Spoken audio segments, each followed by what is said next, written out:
আসসালামু আলাইকুম ওয়া রাহমাতুল্লাহি ওয়া বারাকাতুহু।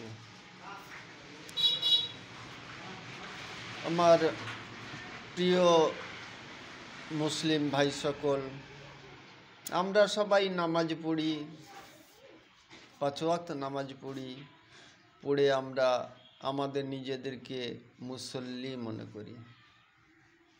কিন্তু মুসল্লির কি শর্ত আছে সেটা কি আমরা জানি? আমরা বুঝি? আমরা কোনোদিন বোঝার চেষ্টা কি করেছি যে মুসল্লি হওয়ার শর্ত কি? মুসল্লি হওয়ার শর্ত হলো 6টা। আগে আমাদের চিন্তা ভাবনা করে দেখতে হবে, ওই 6 জনের ভিতরে আমি কি একজন? প্রথম জন হলেন যিনি কিয়ামতের দিনকে বিশ্বাস করেন না। মনে করলেন খাওয়া মাখা পড়া, তারপরে মরে গেলাম, সব কিছু শেষ হয়ে গেল। ওই ব্যক্তি যদি 5 ওয়াক্ত 10 ওয়াক্ত নামাজ আদায় করেন, ওনার নামাজ কোনো কাজে আসবে না, উনি মুসল্লি হতে পারবেন না। দ্বিতীয় হলো ইয়াতিম। এতিমের ছোট বড় কথা বলা যাবে না, এতিমের দিকে ফলো করতে হবে, এতিমকে দূর দূর করে তাড়িয়ে দেওয়া যাবে না, এতিমের সঙ্গে ব্যবহার ভালো করতে হবে, চিন্তা করতে হবে। এই 2 নম্বরের মধ্যে আমরা পড়ি না তো, তাহলে কিন্তু আমরা মুসল্লি হতে পারলাম না। তৃতীয়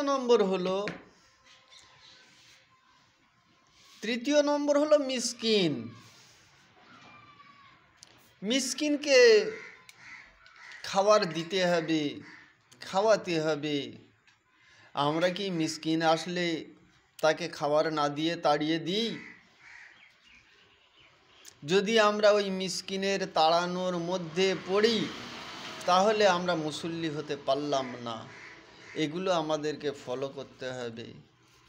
তারপরে চতুর্থ হলো, আমরা কি নামাজে অমনোযোগী? এক মনে নামাজ আমরা আদায় করি কি, সেটা আমাদের বুঝতে হবে। যদি আমরা এক মনে নামাজ আদায় না করতে পারি, তাহলে আমরা মুসল্লি হতে পারলাম না। পঞ্চম হলো, আমরা কি লোক দেখানো নামাজ পড়ি? যে যদি আমি না নামাজ পড়ি তাহলে লোকে কি বলবে, এরকম মনে করে কি আমরা নামাজ পড়ি? লোককে দেখিয়ে লম্বা টুপি, লম্বা দাড়ি, লম্বা পাঞ্জাবি পরে দৌড়ে দৌড়ে মসজিদের দিকে যাই কি? যদি তাই হয়, তাহলে আমরা কিন্তু মুসল্লি হতে পারলাম না। ষষ্ঠ হলো,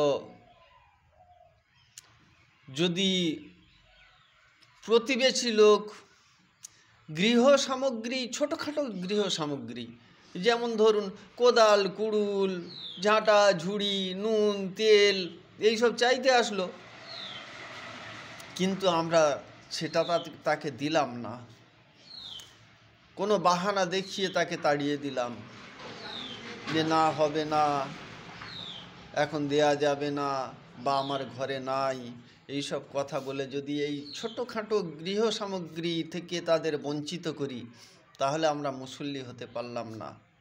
তাই আমি অনুরোধ করব, এই 6টা জিনিস আপনারা ফলো করে চলুন, তবে মুসল্লি হতে পারবেন, নয়তো মুসল্লি কোনোদিন হতে পারবেন না।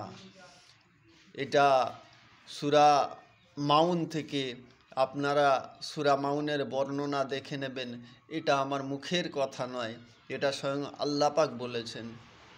তাই আসুন আমরা আমাদের নিজেদেরকে মুসল্লি করার চেষ্টা করি, ইনশাআল্লাহ তাআলা। আসসালামু আলাইকুম ওয়া রাহমাতুল্লাহি ওয়া বারাকাতুহু।